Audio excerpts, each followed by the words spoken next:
everybody, welcome back to the channel. Back over here at the hayfield. We're gonna work on getting some of this oak here cut up and try to get it out of the way of the hayfield. Even though it's still really wet over here, still got tracks over here where we drove in with the tractor. But I really need to try to get this up because the grass is already starting to grow. You can kind of see behind me how it's starting to really green up really well. We've had some good warm weather and it's starting to bring the grass out of the ground pretty good. So I really want to try to get this up before it gets any later in the year so we can let this grass get reestablished here and clean up these limbs and leaves. So when we come through here later on this spring, early summer, and cut this for hay and bale it, we're not having to go around it or picking up limbs or sticks or anything like that. So this usually makes some really good hay right through here in this bottom. So I want to try to get all of it that we can. So let's see what we can get done here. Don't have a whole lot of daylight left this evening after getting home from work, so I'd at least like to try to get some of this cut up and some of these limbs down here and just get some headway. It's been tough. This thing we've been working at it for a good couple months here trying to get something done with it, but it's just so wet that we've not been able to do anything. So we'll take advantage of what dry weather we've got, see what we can get done, and take you along with us. So hang out and let's get going.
All right, everybody, that's going to do it for today's video.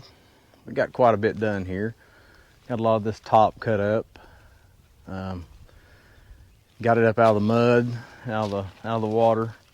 So that'll help this dry out some. But it's getting pretty dark, and I ran out of gas in the chainsaw, and I didn't bring my jug. So my fault there. I could have done some more cutting, but ran out of gas. But pretty productive evening for an hour and a half here after getting home from work and having a little bit of dry ground to work on. So we got a little bit of firewood cut up here. Not a great amount, but pretty good amount. Got some more rounds cut. Got some of these limbs trimmed back, and we're working our way back toward the trunk. So little by little we're getting there. So, but it was good to just get over here and cut on this thing a little bit and try to get it out of the hayfield, because hay season's going to be here before you know it, and we would really like to get all this opened up right through here. You can see how green this hayfield's getting down here where that water's filtered around and not sitting. So really need to get that thing completely gone before we get started with hay. So, but yeah, I appreciate y'all sticking around with me, and if you would, trying out a wireless mic today that I just got. So let me know in the comments how the sound is coming out on your all's end. I just kind of like to know. It's hard to tell from, of course, from my side, but just let me know what you think. And I appreciate you sticking around with me today. And don't forget to like, comment, and subscribe. And we'll catch you on the next one. Thanks, everybody.